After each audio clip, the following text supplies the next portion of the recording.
I love your coffee mug. That's Oh awesome. yeah, Chic happens. It happens. Look out. Oh, and it's Ava, not Ava. It's Ava. Ava.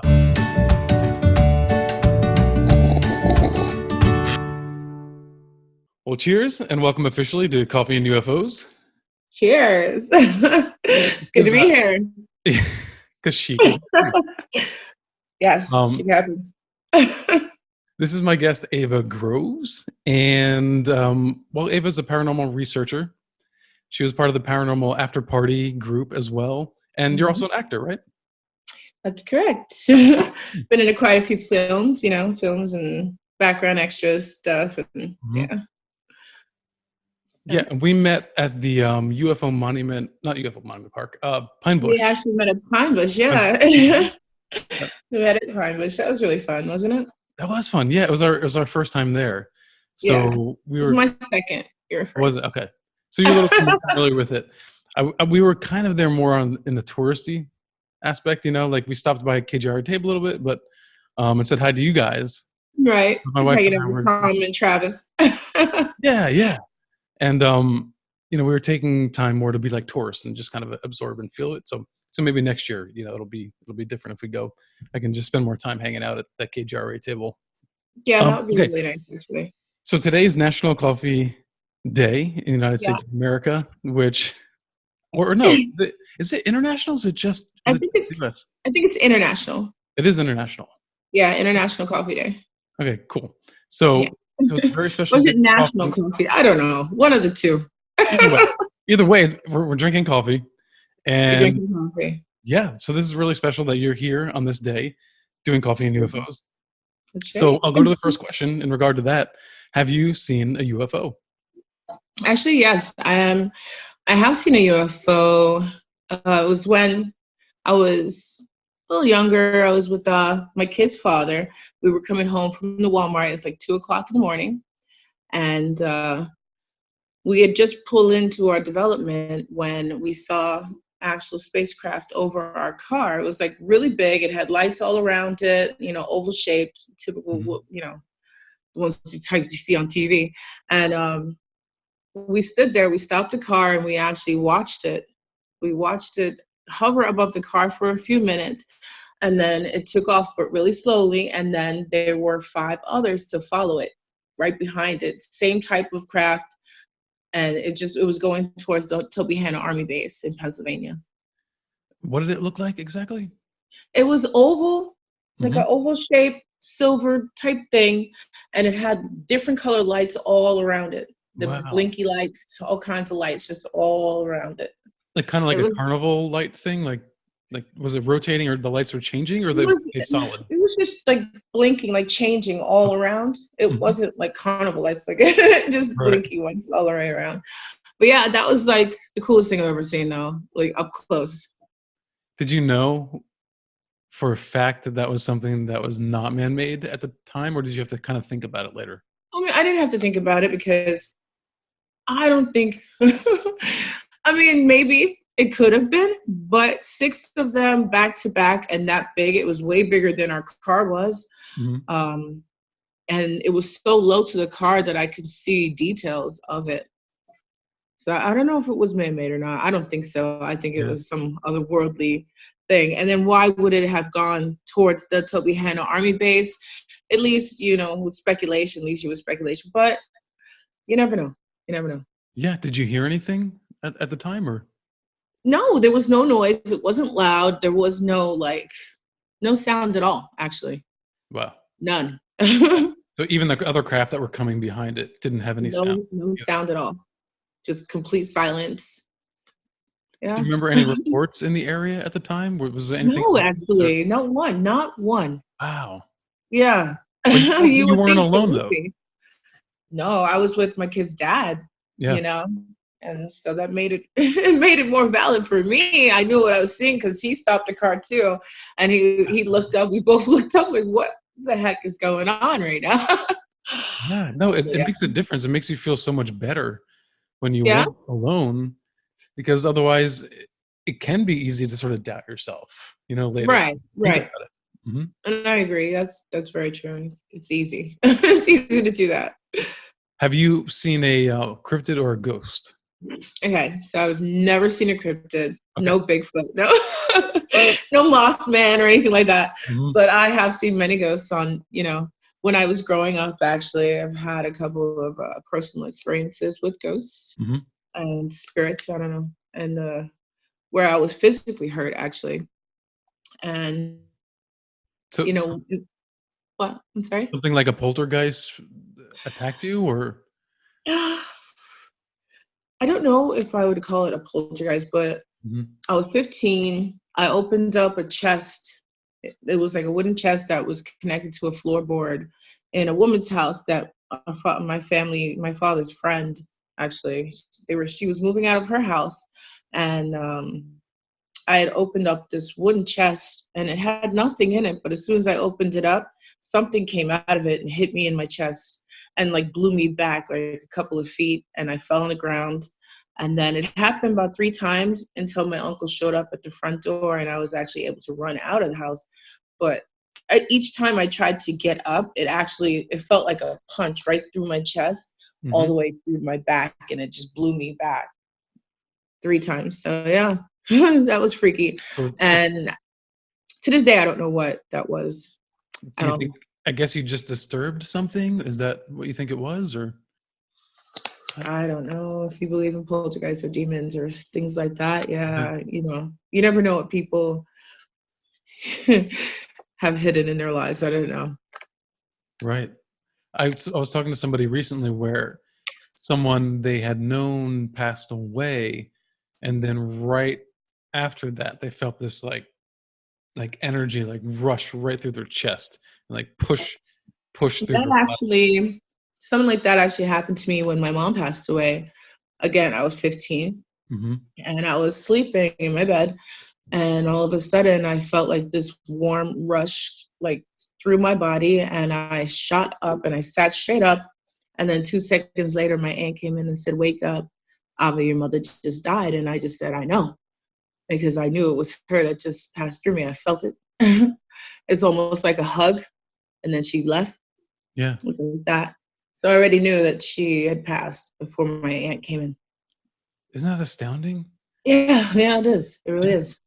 do you think that there's like a psychic connection there, or do you think the spirit is communicating, separately? Um, well, in that instance, I think it was more of a connection because me and my mom were very, very close. Hmm. And,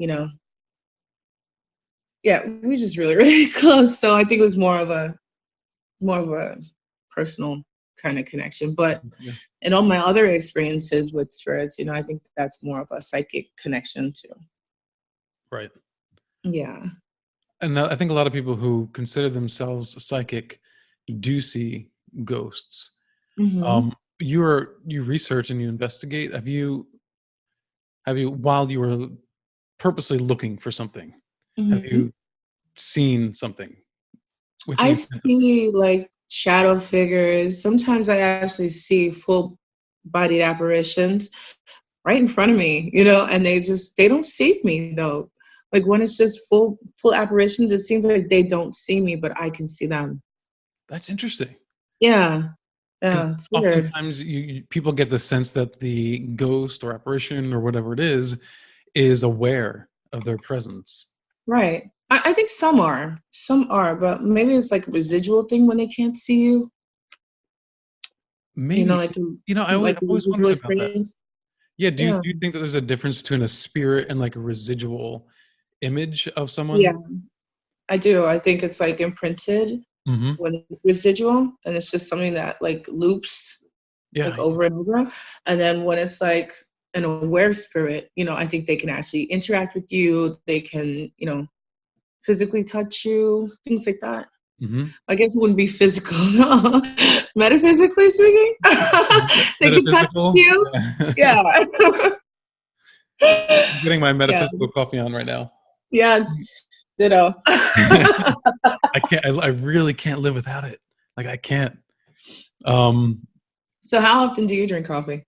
Oh, from the moment I wake up till like Serious? end of the day. Yeah. I don't know. See, I'm like more of a cappuccino drinker, so it's I, only once in a while. I'll have a cappuccino once in a blue moon. I like black and no sugar, Okay. Oh my just like gosh. that. Yeah. Or espresso, something like that. Right, Hmm. right. Okay, But okay. I think it's in our genes. My father, he can drink coffee right before going to bed and be like totally fine. I am the same as well. I can drink coffee and just pass right out. Lights out. Yeah. Yeah, it's like hot chocolate for me. It's just or warm milk or whatever, and I can Yeah, yeah. pass right out. It's soothing. I've heard a theory that if people who naturally have low blood pressure, Hmm. they tend to drink coffee more. It's almost like it kind of levels them out a little bit. Hmm. I don't know if that's true, but It it could feels be. true for me at least. It does. It Yeah, feels true. because not drinking coffee feels unnatural.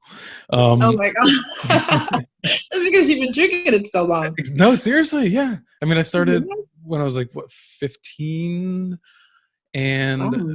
15, 16. I was eating a lot of espresso beans, like raw espresso Right. beans and like chocolate covered espresso beans. Oh, I love those. Oh my god, those like Hmm. my favorite. I Exactly. love Yeah, those. they're so, They are but good. they're addictive because they like you get like a real rush from those. Um, and I did it. I started And doing that's why you were eating them at 15. yeah, exactly.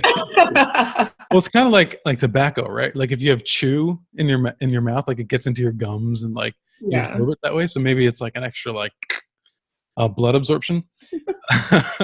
But we, You we definitely we were wouldn't doing doubt it. that. Yeah, we were doing it because we had play rehearsals on top Right. of like regular school hours. So like we would rehearse to like 12 o'clock at night and then have to go, sleep and then get up and do it the next day. So I was exhausted as like a teen, and that's what I did to keep going. But not to get too sidetracked. What Right, right. what do you think the future of either ufology or Uh-huh. paranormal investigations looks like?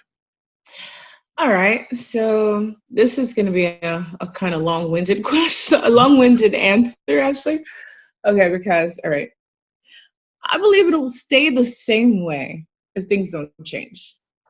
And what I mean by that is the fact that people talk so much about like para unity and, I don't believe there is none, and there should be, but I don't believe there is none.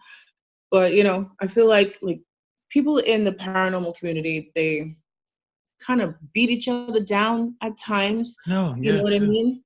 I'm sure a lot of them do have like good intentions, but there's so many that are out for themselves and breaking each other down and Hmm. talking about this paranormal team and that paranormal team. And I don't think it should be that way. People shouldn't just be out for themselves. You know what I mean? Yes, and I think that you can have a particular point of view or criticism of someone else and how they do Right. their work, but I think there are some conversations that are best for private, Hmm. some that shouldn't be necessarily public because Right. because you might do something completely different that I totally disagree with, but I Right. don't feel like it's my right to go on air on a show somewhere or post on Facebook. You know, And say that you're wrong or yeah, why I think you're doing something so terrible. right.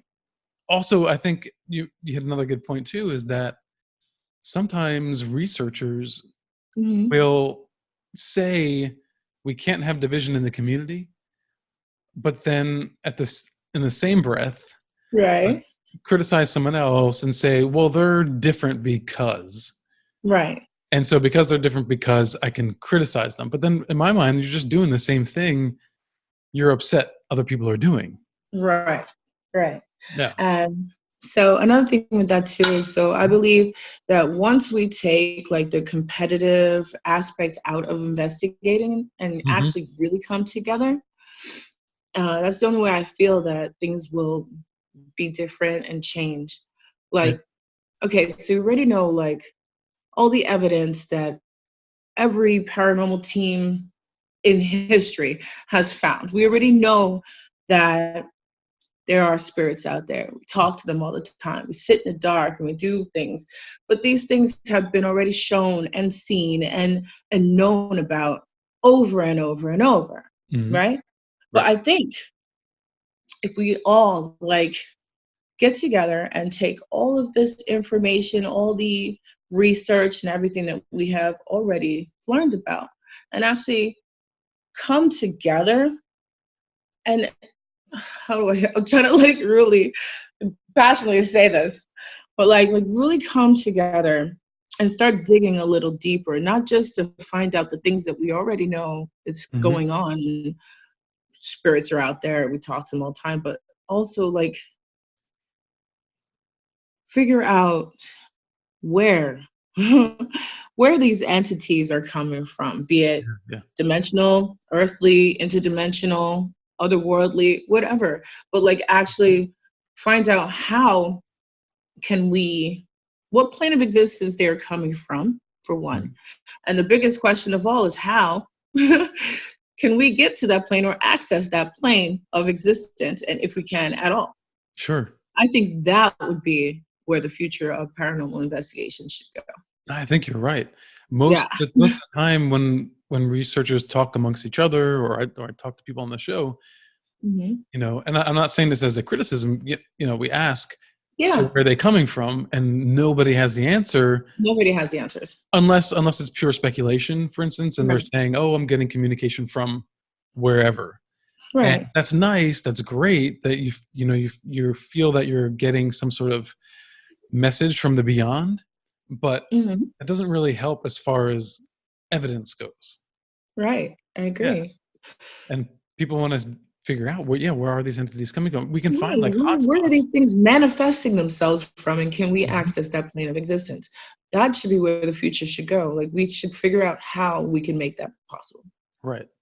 I mean, I guess what would that be? Some sort of new technology, or? It would have to be, but we can. I'm sure if we all came together, be it ufologists, and paranormal investigators, and some government officials that are willing to, share some research and their thoughts and experiences, I'm sure we can all make it work. We can figure this out together. Yeah. But that has to be, we have to have that para-unity. Yeah. No, I like that idea of like a round table discussion. Yeah. All these people, like, you have paranormal conferences. Maybe there should be one where you invite all these people, and the conference isn't for other people to come and pay a ticket price to listen to what you have to say, but to literally just like a UN council, sit around and like. That would be a very good idea. Yeah. Very good idea. I think that'd be great. I wish somebody should come up with that. If not me, somebody. That's a lot of paperwork. That's a lot of logistics. Yeah. It is. But I'd be right in the thick of it, though. I definitely would be, because I want to know just as much as the next person. Well, do you have any plans for yourself right now, as far as researching or? As far as paranormal work right now, I'm kind of taking a little hiatus. But, I'll definitely get back into it again. I'm thinking about writing a book and cool. Trying to get my own show together. So. All right. Yeah. Yeah. You're going to do like your own podcast or radio show? I'm thinking about doing my own radio show and also probably some ASMR for those of you that like listeners. I have mixed feelings about ASMR. Yeah, I don't have any because it's like I love ASMR, but I think that'd be really cool. Yeah, no, that's funny. It can be kind of like soothing. Sometimes it can be a little weird. It depends, like the chewing and the eating and mouth sounds. They can get a little, redundant and annoying sometimes, but I do like whispered bedtime stories and whispered stories, things that'll put me to sleep, like relax me.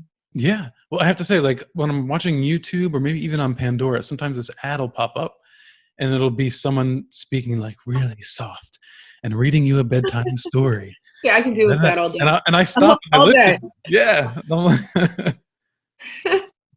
right, cool. Well, thank you so much for doing this. Well, thank you for having me, Ellen. Yeah, totally. Well, cheers. Cheers, and happy National or International Coffee Day. Or Universal. There's probably aliens getting hopped up. Universal Coffee Day, because they might like coffee as well. All right. Oh, and Ava, not Ava. It's Ava. Ava. It's Yep. Ava. Okay, cool. All Yeah. right. Thanks again, So Ava. thanks, Alan. Thanks again for joining us for another episode of Coffee and UFOs, two of my favorite things. If you want to find out more about us, follow us on social media, but of course, like and subscribe down below if you appreciated today's content. And for more, follow me on Instagram at ParanormalNow or on Twitter, paranormal_now.